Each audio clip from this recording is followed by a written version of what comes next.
Assalamualaikum warahmatullahi wabarakatuh. Sahabat semua, berjumpa kembali dengan saya. Perkenalkan, nama saya Ma'ruf. Di video kali ini saya ingin sharing ke teman-teman bagaimana cara mengatasi problem pikiran atau psikosomatik.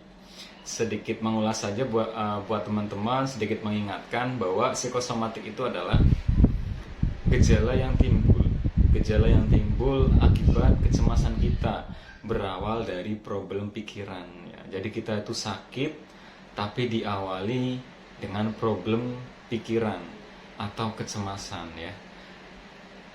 Akhirnya menimbulkan sensasi. Nah, itu yang dinamakan psikosomatik ya. Jadi teman-teman itu biasanya tidak menyadari bahwa teman-teman sudah bertahap ke psikosomatik. Karena ada juga yang hanya mencapai anxiety saja, hanya punya kecemasan saja, tapi tidak menimbulkan efek di badan ya. Nah, kalau sudah menimbulkan efek di badan, nah itu bisa dikatakan psikosomatik ya, berawal dari problem pikiran. Biasanya permasalahannya itu karena kita sedang sakit, itu kita pernah mengalami bertubi-tubi sensasi yang baru pernah kita rasakan, dan sensasi itu memang sangat mengganggu aktivitas kita, dan itu terjadi setiap hari, terjadi mungkin berbulan-bulan, bahkan bertahun-tahun, sehingga teman-teman stres ya, teman-teman cemas, teman-teman bingung bagaimana caranya keluar dari kecemasan ini, sensasi yang sedang kita alami. Padahal sensasi yang kita alami itu berawal dari pikiran kita, teman-teman. Nah, bagaimana caranya? Teman-teman simak videonya dan nggak usah di skip-skip ya, agar teman-teman bisa paham, teman-teman bisa cepat keluar dari faktor kecemasan ya. Semoga kalau kita sudah bisa mengurangi faktor kecemasan, penyakit fisiknya akan mengikuti bisa sembuh. Tentunya dengan mengkonsumsi obat yang dikasih dari dokter ataupun herbal yang teman-teman ketahui dari berbagai saudara atau teman ya, atau orang yang pernah sembuh untuk mengobati sakit yang kita alami. Seperti itu ya teman-teman ya. Sebelum masuk ke videonya, langkah baiknya teman-teman yang belum menekan tombol subscribe, silahkan ditekan dulu tombol subscribe-nya ya, dan juga jangan lupa tombol like-nya ditekan ya. Buat teman-teman yang ingin bertanya tentang sesuatu hal, silahkan tanya di kolom komentar. Insya Allah sebisa mungkin saya jawab sesuai dengan pengalaman saya. Seperti itu ya teman-teman. Oke teman-teman, untuk mengatasi problem pikiran atau psikosomatik, nah yang perlu diperhatikan di sini adalah mungkin ya, berawal dari kita sering terjadinya gejala yang timbul seperti dada berat ya, perut kembung terus, sendawa terus menerus, dada terasa sesak, nafas nggak plong ya, terjadi berhari-hari, badan lemas terus setiap hari ya. Sedikit mengulas nih, badan lemas setiap hari ya, itu memang ada kaitannya dengan penyakit lambung ya. Karena orang yang punya sakit lambung itu biasanya badannya lemas memang. Tapi di sisi lain juga karena kita kebanyakan bed rest teman-teman ya. Jadi ada hal lain, biasanya karena kita sudah berbulan-bulan sakit, biasanya aktivitas kita kan kurang ya. Kerja pun nggak totalitas, olahraga pun nggak pernah, kita hanya makan, duduk, istirahat, tidur di rumah terus, terjadi berbulan-bulan, berhari-hari ya. Dan akhirnya massa otot kita lemah ya. Massa otot itu istilahnya kita beraktivitas setiap hari, karena umur juga bisa melemah. Nah, ditambah lagi kita sering berdiam diri di rumah, ditambah lagi kita jarang aktivitas, jarang olahraga. Nah, seperti itulah akhirnya massa otot kita lemah. Nah, bagaimana agar keluar dari sensasi itu? Bergerak teman-teman, bergerak ya. Jangan sampai teman-teman keluar pekerjaan karena sensasi ini bisa jadi hanya sebatas sensasi teman-teman ya. Jadi bergerak, olahraga awalnya itu kita stretching seperti yoga ya. Videonya sudah saya buatin, silakan teman-teman cari di playlist, diikuti setiap hari. sehari 2 kali, bangun tidur sama mau tidur. Banyak teman-teman yang komen, banyak teman-teman yang WA, itu badannya merasa enakan teman-teman, karena aliran darah lancar, energi seperti pulih ya. Seperti itu teman-teman. Jadi masa otot itu juga harus dilatih. Kalau kita udah sering melakukan stretching, jalan, yoga, ya yoga asam lambung, itu udah dilakukan, lanjut lagi, naikin tingkatnya agar masa otot kita kembali kuat seperti itu ya. Misalkan bisa push up, squat jump seperti itu ya. Gak usah banyak-banyak, semampunya kita, sekuatnya kita ya. Nah, penyakit kecemasan psikosomatik ini unik. Ya, kenapa saya bilang unik? Jadi biasanya kita selain kita pernah merasakan sensasi yang sangat mengganggu berhari-hari, bertahun-tahun ya, berbulan-bulan, akhirnya tersimpan di otak kita bahwa kita tuh sakit terus. Kayaknya sakit kita nggak akan sembuh seperti itu ya teman-teman ya, karena setiap hari kok sensasinya ada aja yang datang, setiap hari kok sensasinya ganti-gantian mulu ya. Ya kita diteror sama itu, makanya wajar aja kita cemas karena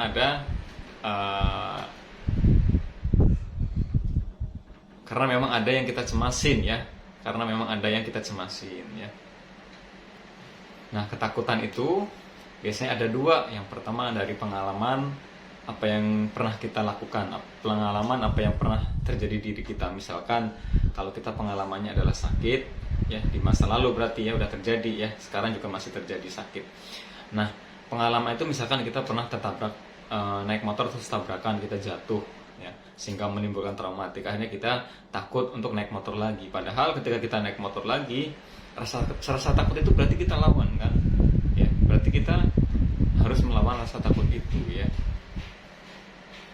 Nah, yang kedua biasanya rasa takut itu dari informasi orang lain ya, dari informasi yang kita dapat dari orang lain. Misalkan ya, kita jalan nih di suatu tempat, di situ ada rumah kosong, dan konon katanya, kata orang-orang di situ tuh banyak hantunya ya.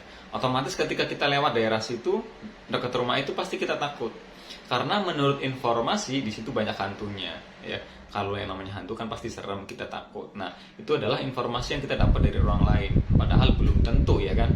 Nah, informasi ini biasanya kita sering dapat dari mana? Yang menyamakan penyakit ya, apa yang kita rasakan, kita searching di Google, kita cari-cari penyakit.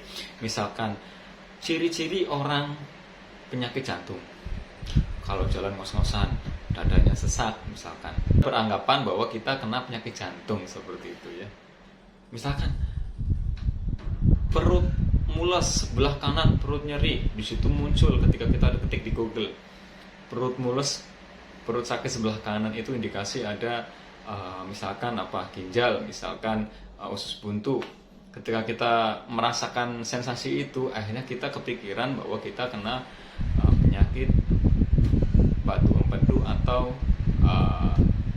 usus buntu atau ginjal seperti itu ya teman. Nah, pola pikir seperti itulah yang salah ya. Perlu teman-teman ketahui bahwa kalau teman-teman mengalami kecemasan, berarti teman-teman punya gangguan di lambung atau punya gangguan di pikiran. Itu aja udah, dua itu. Kalau teman-teman punya kecemasan, berarti teman-teman ada problem di lambung atau pikiran teman-teman sendiri ya. Karena penyakit lain itu nggak ada, setahu saya nggak ada penyakit seberat apapun di luaran sana sampai orangnya cemas ya, terkecuali punya gangguan lambung dan gangguan di pikiran ya. Itu aja teman-teman ya. Nah, dari situlah teman-teman, dari situ berawal kita sering terjadi traumatik di masa yang sekarang. Ketakutan di masa lalu kita bawa nyampe sekarang ya. Ketakutan yang belum terjadi juga kita bawa nyampe sekarang ya. Ketakutan yang belum terjadi itu apa?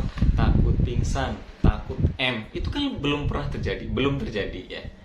Karena kita merasakan lemes, gemeteran, kita takut pingsan di tengah jalan, kita takut pingsan gak ada yang nolongin, kita takut kalau terjadi sensasi kita pingsan gak ada yang nolongin, kita gitu ya. Padahal belum terjadi, tapi kita udah takut duluan. Nah, itu yang harus dibuang teman-teman. Bagaimana caranya? Ya nanti kita bahas bareng-bareng. Mungkin untuk yang pertama itu membangun hobi lah ya. mengembangkan hobi. Jadi hobi kita apa sih? Hobi kita misalkan kayak kalau saya itu hobinya di otomotif ya. Saya punya mobil Corolla tahun 73, Corolla tua. Itu hobi saya di otomotif. Kesukanya apa di situ? Ya, saya tuh sukanya apa sih? Kenapa saya suka mobil ini? Ya, kembangkan. Karena saya basicnya suka mesin, saya suka ngoprek-ngoprek mesin, ya, servis-servis seperti itu. Ya, untuk mengisi waktu luang agar kita nggak fokus dengan penyakit, bolehlah sesekali kita ngoprek yang rusak-rusak ataupun yang nggak rusak ya. Ya kita bersihkan, kita lap-lap atau kita oprek-oprek sedikit ya, agar hobi kita tersalurkan, agar hobi kita berkembang gitu ya. Agar hobi kita tersalurkan, kita senang, dan pada saat kita menyalurkan hobi ya, setahu saya itu fokus kita bukan ke penyakit teman-teman, serasa hilang pada saat itu penyakit ya.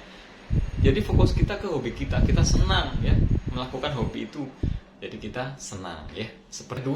Yang kedua selain kita mengembangkan hobi, ada lagi ternyata teman-teman ya. Yang kedua itu biasanya apa yang saya lakukan itu jalan-jalan teman-teman. Jalan-jalan di sini bukan jalan-jalan yang rumit, artinya kita mewajibkan sesuatu ya. Mewajibkan sesuatu. Saya harus jalan-jalan ke sini. Saya harus jalan-jalan bawa uang segini. Saya harus jalan-jalan bekalnya ini. Saya nanti di sana harus ini, harus itu. Nggak usah seperti itu. Jalan-jalan sesuai keinginan kita aja. Perasaan saya itu pengen ke puncak misalkan. Di sana saya ingin melihat pemandangan. Udah kita jalan tanpa berpikir nanti di sana gimana, nanti kalau ada sensasi gimana, nggak usah dipikirin itu. Kita jalan, kita menikmati. Nah, menikmati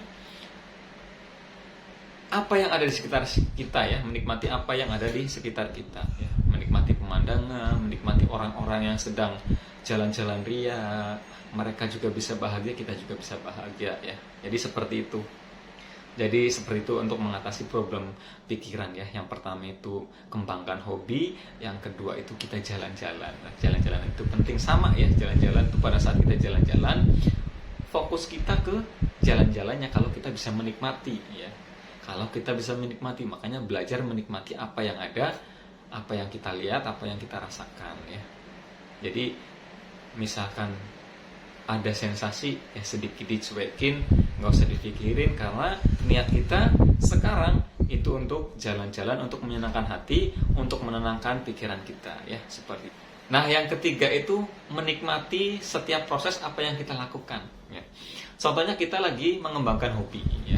Prosesnya di situ misalkan kalau saya bongkar misalkan mesin ya, nikmati prosesnya susahnya ngendorin baut, ngencengin baut, membersihkan sesuatu, misalkan karburator yang dibersihkan, nikmati prosesnya ya. Setiap prosesnya dinikmati, masangnya, problem-problem di situ. Ketika kita setting mesin, kan pasti ada problemnya. Kita nikmati aja problemnya, gak usah dipikir, waduh gimana ini, gak usah. Nikmati aja prosesnya ya. Dengan kita menikmati proses apapun, misalkan kita lagi nyapu, nikmati. Dari ngambil sapunya kita nikmati, kita nyapu dinikmati, terus ngambil pengki, sampahnya dimasukin pengki, kita nikmati. Setelah itu kita nikmati hasilnya bersih ya, kita senang, tempat kita udah bersih, loh ternyata kita bisa melakukan aktivitas seperti itu ya. Jadi menikmati proses ya, jangan hanya menikmati hasil, tapi dari proses. Misalkan dari bikin kopi ya, bikin kopi, dari ngambil airnya, manasin airnya, kita nikmati prosesnya ya, sampai kita minum kopinya. Dari minumnya kita nikmati, memang ada rasa nikmat di situ ya teman-teman. Nah, untuk yang terakhir ya, sebenarnya mungkin ada lagi, cuman ini sepengetahuan saya dan sepengalaman saya. Kita bisa menulis catatan, buku catatan mungkin tentang kebaikan-kebaikan kita di hari ini, apa yang kita lakukan ya. Kalau enggak, kalau saya tuh dulu saya tulis itu sensasi teman-teman, sensasi pada tanggal sekian, sensasi yang muncul ini. Kan biasanya sensasinya muncul bergantian. Misalkan hari ini saya muncul sensasi debar-debar, saya tulisnya tanggal sekarang muncul sensasi debar-debar. Ketika di lain waktu muncul, saya buka bukunya, ternyata ada di tanggal ini, sensasinya muncul lagi sekarang. pasti kita nggak apa-apa. Insya Allah kita nggak apa-apa karena dulu pernah muncul nih, dan sekarang pasti nggak apa-apa. Dan nah ini juga bisa untuk mengalihkan pikiran kita ketika terjadi ya. Wah dulu udah pernah muncul nih, sekarang muncul berarti saya nggak apa-apa. Tenang, ini hanya sensasi seperti itu. Udah kelar, selesai masalahnya ya. Nah, buat teman-teman juga yang sekarang masih merasakan suka membanding-bandingkan, suka merasa-rasa masih khawatir bahwa teman-teman tuh penyakit bukan asam lambung. Kalau nggak percaya silahkan cek, dan kalau sudah dicek ketemu hasilnya udah percaya saja ya. Kalau teman-teman mengalami kecemasan, berarti teman-teman punya gangguan lambung dan punya gangguan pikiran. Udah itu, nggak ada yang lain. Memang sensasinya banyak, terkenal 1000 sensasi. Kenapa bisa muncul 1000 sensasi? Karena diri kita sendiri yang merasa-rasa penyakit itu, yang menganggap semua penyakit yang datang di tubuh kita sekarang itu berawal dari lambung ya. Contohnya aja kesemutan. Kesemutan itu kan wajar ya, tapi buat kita itu kesemutan di sini selalu mengaitkan dengan asam lambung. Aduh, saya dulu nggak pernah kok yang namanya kesemutan. Sekarang gara-gara penyakit lambung saya jadi kesemutan, kayaknya lambung saya kumat nih. Aduh, itu pola pikir yang salah, teman-teman. Ya. Jadi pola pikir yang benar adalah, wah, saya kesemutan, kayaknya saya kurang gerak nih. Ayo lakukan gerak, ayo lakukan olahraga. Seperti itu ya, simpel sebenarnya. Mari teman-teman belajar, semoga teman-teman bisa sehat kembali. Buat teman-teman yang sedang terapi madu muta albat sama yoga asam lambung yang pernah saya bikin, juga untuk menghindari makan makanan pantangannya, silakan dilanjut. Semoga, dan itu kita target selama 3 bulan ya, 3 bulan target terapi madu muta albat. Nanti kalau udah 3 bulan teman-teman boleh mencicipi makanan-makanan pantang sedikit ya, belajar agar lambung kita beradaptasi lagi ya. Ya, semoga teman-teman bisa sembuh total. Semoga saya bisa sehat selalu ya, agar bisa menemani teman-teman lewat YouTube ataupun WA ya. Mungkin itu saja sharing saya kali ini. Mohon maaf kalau ada salah-salah kata. Saya akhiri. Wassalamualaikum warahmatullahi wabarakatuh. Terima kasih. Sehat selalu ya.